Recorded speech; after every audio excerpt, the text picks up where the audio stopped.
So this is my version of pepper steak. I've been making pepper steak for so long, y'all. And also, this was shot on vertical and I had to like crop it to upload it. So don't come for me too much. But I just started by cutting up some bell peppers and I just cut around the core just to make it easier. It usually gets out all the seeds and you can just chop it straight like that. But I chopped one green bell pepper, one yellow bell pepper, and one red bell pepper.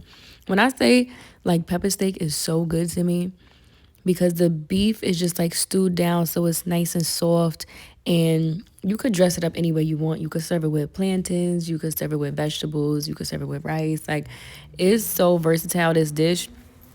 Like when I served it, as you saw, I served it with rice and kale. But throughout the week, I just ate it with just kale because I'm trying to, cut back on the carbs just a little bit. But after I finished cutting all of my peppers, I went ahead and sliced a whole yellow onion. And I just wanted these to be like strips. You don't want it to be too thin or else it's going to disintegrate, like it's going to dissolve in the pepper steak.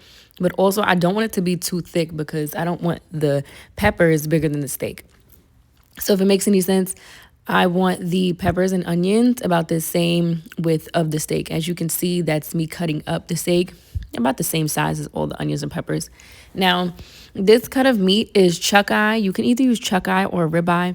Ribeye is obviously more expensive, but chuck eye is also really, really tender. Like it has a good amount of fat content, but the meat is like, it's one of my favorite cuts of meat to make like stews and, quick things with. I seasoned it with some paprika, adobo, some cayenne, and some green seasoning. And I went ahead and added in a little bit of soy sauce. Now, I'm just going to sear that beef really briefly. I just want to make sure that it's browned before we start the stewing process.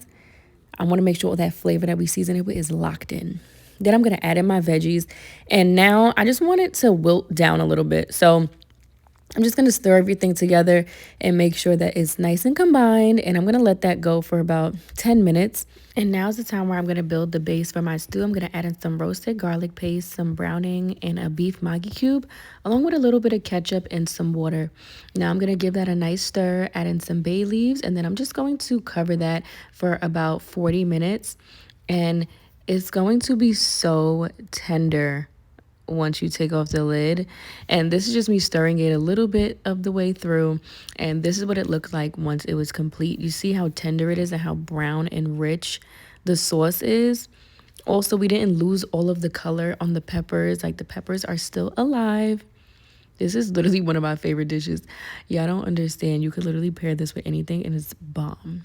But as you can see, I paired it with some rice and some kale. And this filled me up. This is a nice hearty dish. I topped it with some cilantro and delicious. Make sure you guys come back for more recipes.